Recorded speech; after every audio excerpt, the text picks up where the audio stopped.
Hello, friends. Nicholas here. Devo, TED Talks, Devoted Talks, depending on how you want to talk about the healing that we offer via ancient wisdom and practices. So here I am again, talking about the things that I do. Wishing you all the happy, all the joy, all the peace, all the serenity, and transformation and miracles that you can handle. It is the day before Halloween. This will be posted much later than this, but I can feel the veils becoming thinner. I can feel people and energies coming through, some of which are showing up in the form of frustrations and challenges, and others are showing up in the forms of being emotional. And I'm feeling really blessed. I've had a lot of interesting experiences lately. I had coaches from NBA professional sports teams come and take classes with me. I've had professional athletes who have been signed with high-level teams come and take class. And I've had professors who brought their students from an HBCU. And it's just felt really, really, really good. Like I just am feeling blessed. And I know that the path is exactly where I'm supposed to be whilst I become who I need to be to reach and achieve and realize my highest potentials. But my self that hungers and my self that thirsts for more, and some of which is a trauma response, right? Trying to fill a God-sized hole inside of us with all the things that Earth has to offer, all the achievements that Earth has to offer, that my life potentially has to offer. It's tough. Like I feel that thirst and hunger and that disappointment when things don't look as I thought or wished they would. But that's notwithstanding the fact that they are exactly as they're supposed to be, because if they could be something else, they would be, but I wouldn't know it because I would already be in that other space and that other place. I hope that makes sense. I've said it before, but it always bears value in repeating.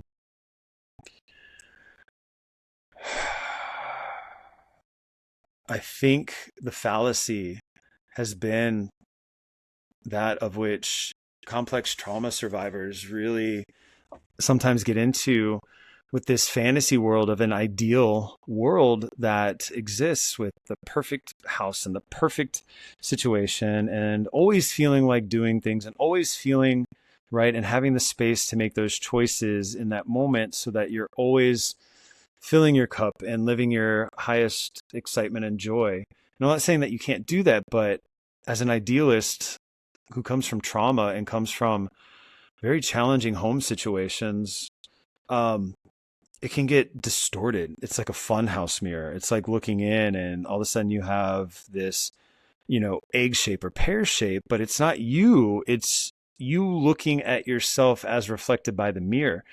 And so the mirror of trauma is so distorting of what you want, because you want to end your suffering. You want to stop the pain. You want to avoid the pain. You want to rise above or defeat it completely. And I don't know that that's possible.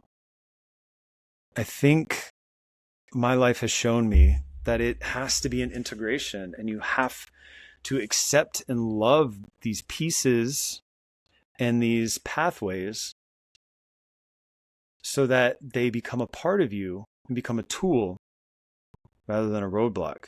What if you could peel it off of your pathway as a roadblock and put it into your toolbox as a superpower to pull out when needed, right? Like I'm crazy observant. I notice so much. And sometimes when I'm not even consciously paying attention, I will subconsciously have picked up on it. Like I will just randomly say to somebody, "Hey, what was going on today?" And I didn't know I was noticing that, but I already had this full analysis behind the scenes of, yeah, this is what I observed. But I didn't consciously sit there and scrutinize it.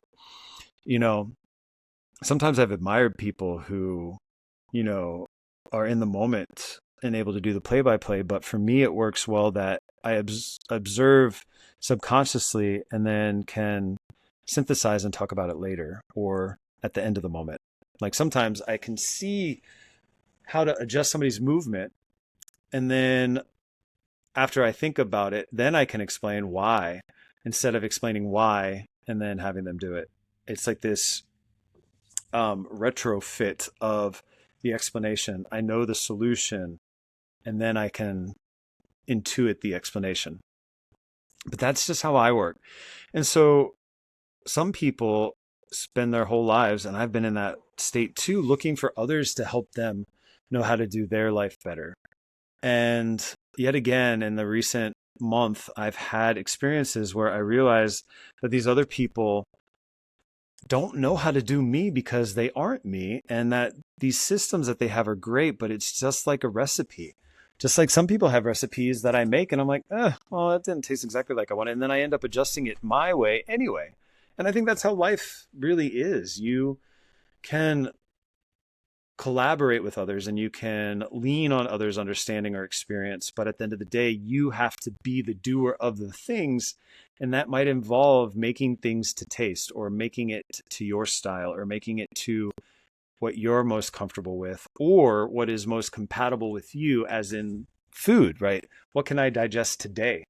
What can I accomplish today? What can I do with my business today? And not some coach who's just yelling at you to, put a fire under your ass for the sake of putting a fire under you. Activity does not equate productivity. But to be productive, you do have to be active. Chicken or the egg, right? So my friends, how are you being active? And how dissonant are you with the things that you are leaning on others for wisdom on? Or how reliant on you to be the expert of you? Because at the end of the day, you are the only one who can experience you or experience what you're capable of. You may underestimate yourself, but in that moment, if you underestimate yourself, don't judge yourself and don't let anybody else judge you. And I don't mean prevent them from judging you, but don't accept their judgment as yours. Don't accept their judgment as accurate. You know yourself best, always and forever. And I will never tell a client that I know more about them than they know about themselves, at least in their experience of themselves. I might be able to observe a movement pathway better than they can, but I'm also outside of their body. And so that's why it's a collaboration, not a domination. So how are you showing up in your life? What curriculums do you think you signed up for? And how gracefully are you participating in it? I hope that you can be well and be free.